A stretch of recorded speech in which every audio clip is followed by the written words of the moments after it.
你考过重机驾照吗？那时候你用的是哪一台车呢？3年前我考重机的时候，就是用这台 Suzuki SV650。那个时候我对重机的认识只停留在驾训班那几百公尺的封闭场地，从直线加速换3档到8字绕圈。对 SV650 的印象全来自那块被划分的空间，时速顶多50而已，油门也不敢大开。不过今天我回来了，不是回到驾训班，而是把 SV650 带上真正的道路，走进真实世界，来看看这台许多人口中的驾训班神车，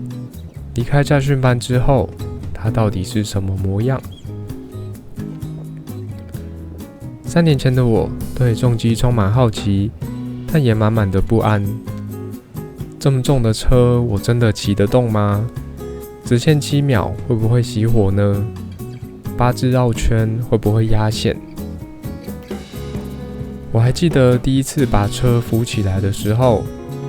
心跳跳得跟引擎的震动一样快。教练在旁边讲着什么技巧、转速，我好像一句也都没有听进去，脑海里只想着稳住，不要倒。那个时候，重机对我来说是一个遥远又陌生的存在。但也正是那个时候，我知道我想要的不是只有驾训班里的重机，而是可以真正骑着它离开封闭场地，去看看外面的世界。而 SV650 就是我对重机的第一个认识，也是那个时候开启了我对重机世界的想象。3年后，我骑着一样的车，不一样的自己，来试着重新认识它。当跨上 SV650 的那一刻，熟悉的车身比例还有骑姿，立刻唤起了我的回忆，但又带着一点点的陌生。因为3年来，我骑过了更多不同的车，从 CB300R、CB60R， 甚至之前也骑过了 Suzuki 的 GXX8R、GXX8S， 都是在同一天试乘的。想当年那台又让我又爱又怕的神车，如今已经变成了我认识重机世界的第一块拼图。实际上路之后，第一个感觉到的是 SV650 比想象中轻盈太多了。当年在驾训班，这台车对我来说又重又难驾驭，甚至当我第一次跨上车的时候就倒车了。但如今随着经验的累积，再一次骑上它，才发现它其实是一台很轻松、很友善的车。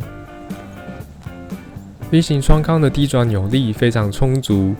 起步也非常滑顺，加速自然。就算是在市区走走停停的情况下，油门轻轻一转，车子也就稳稳的往前走。那个熟悉的 V 声双浪，低沉浓厚，机械感十足，一听见整个回忆都来了。当然比起 GXX8S、GXX8R， 同样是双缸，但 V 双又多了一份粗犷和野性，像是心脏在地下鼓动的感觉。上了快速道路之后，这颗 645cc 的 V-Twin 开始展现它真正的实力。虽然不像 8S 还有 8R 那样的高准爆发，但它的输出也是非常线性，4、5档也可以轻松拉到100、110，稳稳的巡航毫不费力。它不会晃也不会飘，车身也不会太重，但是稳定感让人很有信心。当然，唯一比较需要适应的是车把的宽度是比较窄的，在低速或者是急转的时候，手臂会感觉有点往内夹，不像是一般街车一样可以自然的展开。不过在这部分，我觉得习惯之后也不是太大的问题。